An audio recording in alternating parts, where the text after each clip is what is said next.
Okay, so here we go. It's a brand new year, and although the picture's a bit, it's a bit out there, it is the same every year. Yeah, the same old new year, new me. Now that's fine, as long as you mean it, but it doesn't mean you have to be a new you. You could just be better, healthier, fitter, happier version of yourself, not really changing yourself, if that makes sense. So we've all got expectations, and then you've got the reality of what it's going to be. So it's all well and good, it's New Year's Eve, bladdered, few Prosecco's, this is it, this is what I'm going to do. New Year's resolutions, that depending on what you make and who makes them, it depends on how long obviously they're going to last. But sometimes the reality looks nothing like the expectation of what you had in your mind, and that's fine. But just one thing is, the more extreme the approach that you take, especially when it comes to health and weight loss and things like that, the less sustainable the results are going to be. So quick fixes and things like that, all well and good, all these, there's so many of them out there now, I can't bother going into them and bashing them, but there's so many of them. Lose this, lose that, it's great. Yeah, you lose it, but it's not sustainable, and it's not a lifestyle change, and it's not a lifestyle choice. It's a quick fix, fad, diet. There's so many of them out there. I'll probably still be doing this video next New Year if I carried on talking about it, so I'm not even going to waste my energy on it. But just always think about that. The more extreme the approach that you take, it's going to be less sustainable in the long run. So just think about that when you're setting your goals. So anyway, going on to it, these are my top tips for helping you achieve any resolutions, goals, plans, anything you've got for 2016. So the first one is to plan, because a goal without a plan is just a dream. You need to know how, what, when, what you need to do to get from where you are now to where you want to be. So it's about setting yourself small, measurable goals that are going to lead to the ultimate goal. Planning for the goals, planning for the setbacks, and again, not taking on too much too soon, because you are going to become overwhelmed. And then by becoming overwhelmed, a lot of the time people go, well, no, I'm not doing it now, because they've become overwhelmed. Have reasonable expectations and focusing on one goal at a time. So if you've written them down, all your ideas, all your goals, all your plans, prioritise them. What you want to achieve first. Don't try and achieve 10 of them. Go through the list and plan and prioritise.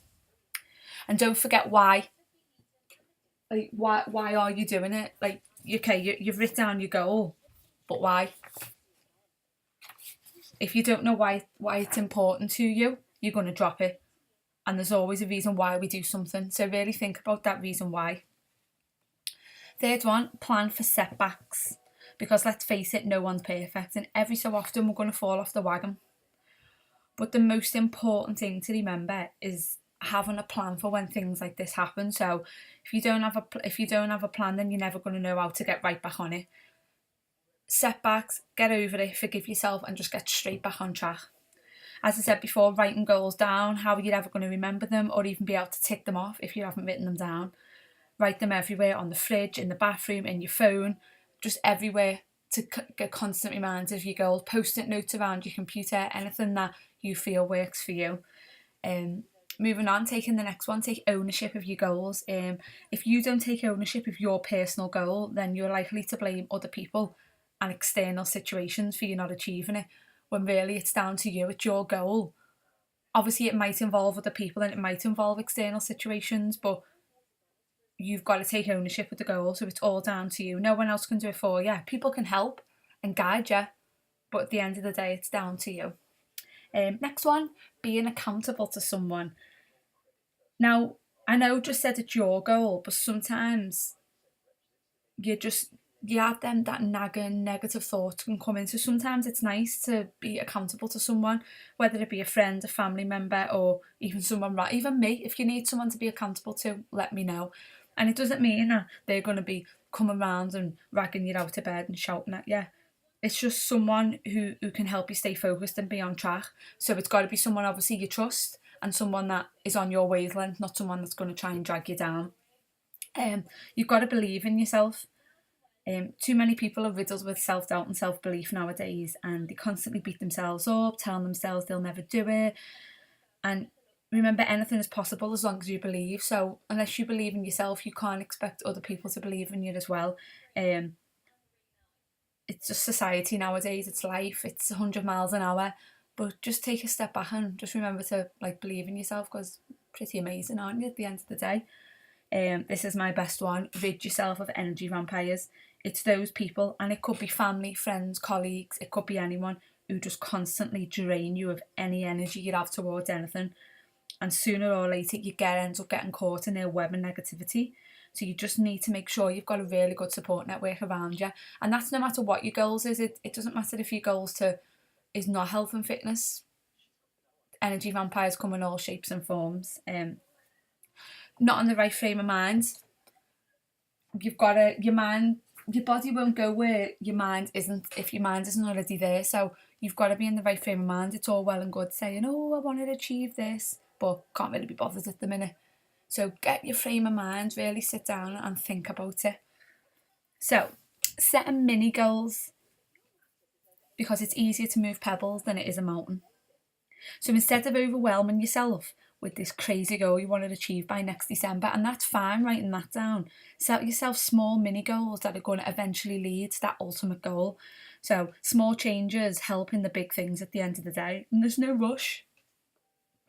Focus, and each week set yourself a little goal, and it could be something simple as drinking less coffee or running that extra mile, walking that extra flight of stairs. It doesn't have to be a big crazy thing, because at the end of the day, all these little things will add up at the end. And make sure they're realistic goals as well. Let's be honest, if it's a weight loss one, you didn't gain weight or lose your fitness overnight, so it's going to take a bit longer to achieve it. So set realistic goals, and remember, if it takes longer, then it doesn't matter. It doesn't matter how slow you go, as long as you don't stop. So as long as you just keep going and keep going. Next one is be specific. I can never say that word. Not just, oh, I want to do this. It's why. How will it make you feel? What's your ideal weight? And how will you feel when you've achieved them goals? So picture yourself achieving them. Picture yourself doing it. When do you want to do it by? What will you do to get there? But it will help you to achieve it if you be really specific. Visualize the outcome and how you're going to feel, and put yourself in that positive situation and ending, and then work your way backwards and be really specific about it. Stop making excuses.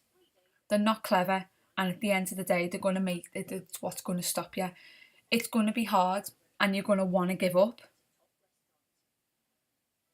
But don't stop making excuses, because you can achieve anything you want to. It just might take a little bit longer. Nearly there now. Be passionate. There's no point doing something just because, and you know that you're really not going to want to stick to it. Don't do it just because, oh, it's New Year's, I've got to make a resolution. You haven't got to. It's only if you want to. But the main reason people fail is that deep down they don't really want to. So before you embark on this journey, ask yourself, are you really ready to make this change? And remember, commitment comes from desire to succeed. So remember what's important to you and be really passionate. Don't just doing it because Mary down the road says she's going to lose 2 stones and you've decided, well, that's it, I'm losing 2 stone because she said it. Do you even want to? Do you even need to? It's what's specific to you and what's going to make you happy in the end. Keeping a diary, writing down your goals and tracking them at every progress. Even if you get a separate diary, you can even get like meal planner and fitness diaries now. They've got some like on the works. I think Amazon have got some as well, if that's what you're looking for. And keep a note of all your successes, so as you get close to your goal, it's going to keep you motivated to write down the good things, the things you've achieved. So on the days you go, and you know what, I haven't got anywhere, you can sit there, read back and look back at the diary and go, actually, I've achieved a hell of a lot already. And that'll give you that motivation, that kick that you need.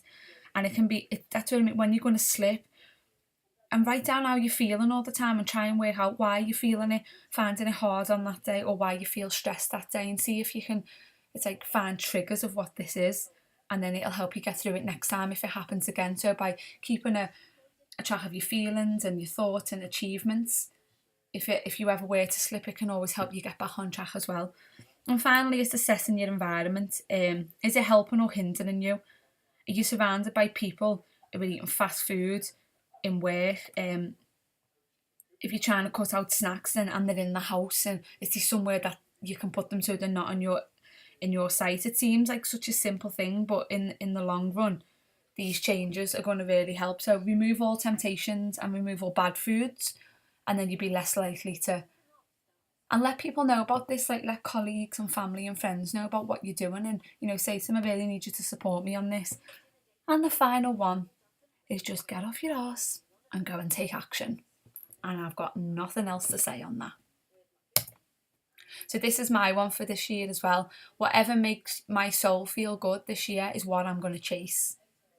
So whatever makes you feel good, you go after that. Doesn't matter about anyone else. Look after number one. But always remember as well that you don't actually have to wait for the new year to change. So if it's the middle of the year, if it's April, if it's September, you can change at any time. It just seems to be this thing about the whole new year, but you can change whenever you want. But if you don't want to change and you're fabulous the way you are, just be grateful for what you've got. Because we don't all have to make resolutions. It's not all about that. So just be grateful for what you have got, for your health, your happiness, and just keep on moving forward. So if anyone would like any more help, you can go on the website www.onebody-fitness.co.uk, or you can catch One Body Fitness on Facebook or chat to me. And if you do need any help, you need someone to be accountable to, you just need that motivation and that kick, just give me a shout and I'll be there. So here's to a great new year, and I hope whatever you do, it brings you lots of happiness, laughs, and loads of really good health.